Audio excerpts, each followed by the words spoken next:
چملہ دھاری کی آدم خور شیرنی۔ ممتاز شکاری اپنی کتاب زندگی سے شکار کا ایک انوکھا واقعہ پیش کرتے ہیں۔ راوی محمد عظیم بیگ۔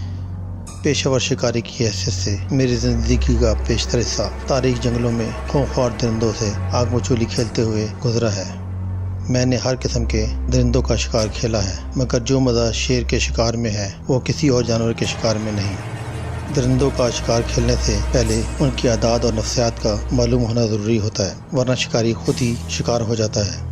جنوبی ہند کے علاقے چملہ دھاری میں ایک آدم خور شیر کو ہلاک کیے زیادہ عرصہ نہیں گزرا تھا کہ اس علاقے میں ایک نوجوان شیرنی کی تباہ کاریوں کی داستانیں گشت کرنے لگیں۔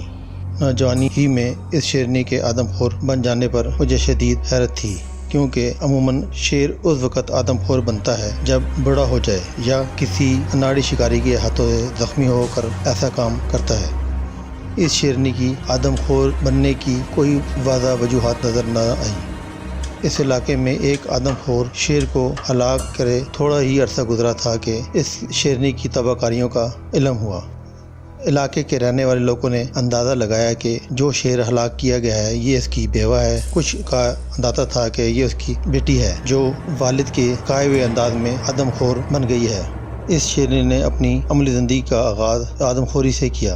اس شیرنی کی سب سے پہلی مٹ بھیڑ ایک چرواہے سے ہوئی جو اپنے مویشی جنگل میں چرانے کے لیے جا رہا تھا۔ جھاڑیوں کی آڑ سے شیرنی نے اچانک مویشیوں کے گلے پر حملہ کر دیا۔ مویشی خوفزدہ ہو کر ادھر ادھر بھاگ گئے، لیکن ایک گائے اس کے ہاتھ چڑھ گئی۔ شیرنی نے پہلی ہی جھپٹ میں گائے کی گردن مروڑ ڈالی۔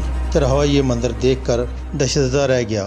وہ گائے کو بچانے کے لیے شور مچاتا ہوا دوڑا، لیکن درندے عموماً شور و غل کی آواز سے شکار چھوڑ کر بھاگ اٹھتے ہیں، لیکن وہ نوجوان شیرنی مختلف ثابت ہوئی اور اس نے گائے کو چھوڑ کر چرواہے پر حملہ کر دیا۔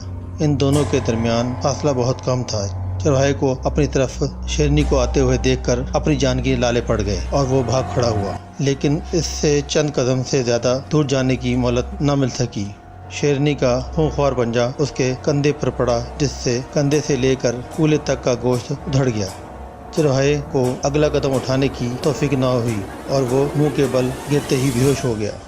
شیرنی چند لمحوں بعد تک اسے دیکھتی رہی اور پھر اسے اسی حالت میں چھوڑ کر گائے کی طرف متوجہ ہو گئی۔ اس کے معاملات میں دخل اندازی کی وجہ سے چرواہے پر اس نے حملہ کیا، جو اس کی اتنی ہی سزا تھی۔